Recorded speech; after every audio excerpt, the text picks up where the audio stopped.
Welcome to another edition of An Artifactual Journey with the Negro History Detective. We are standing in historic Westchester, Pennsylvania at the childhood home of none other than Bayard Rustin. 316 West Gay Street is where a young Bayard lived with his grandparents, Julia and Jennifer Rustin. And I might add that little did I know that Jennifer was formerly enslaved in Maryland before he comes to historic Westchester.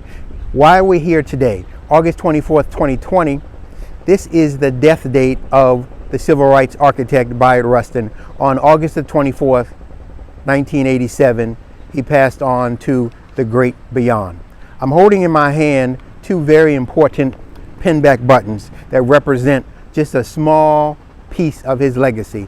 On the right, we're holding a August 28th, 1963 March on Washington Jobs and Freedom button. As we approach an anniversary of that significant march, it will be virtual in 2020 because of the pandemic. In my left hand, I'm holding another important button. I need to look at it. It's Jobs, Income, Poor People's Campaign 1968, Washington, D.C., with Martin Luther King Jr. and Ralph Abernathy on the front. But more importantly, a person involved that you didn't know is none other than, yes, Bayard Rustin.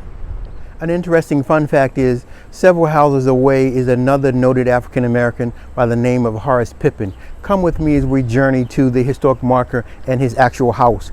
We could attribute that they actually knew each other because of the proximity of the houses in this quaint little block in historic Westchester. And I'm going to read to you what the actual marker states. It says, Horace Pippin, born in Westchester in 1888. Pippin occupied this house from 1920 until his death in 1946. A self-taught black artist, he painted while living here such notable works as Domino Players, John Brown Going to His Hanging, and the Holy Mountain series. Pennsylvania Historical Museum Commission are responsible for this marker, and the address would be none other than 327 West Gay Street. Horace Pippin, same block, same time period as none other than Bayard Rustin.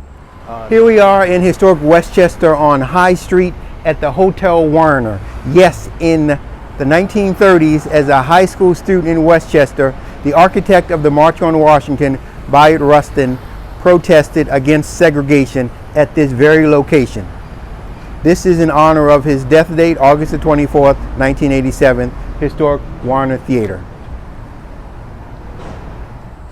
In 2006, the Westchester Bayard Rustin High School was created in honor of the architect of the March on Washington. We're squatting in front of this important site in Westchester, Pennsylvania.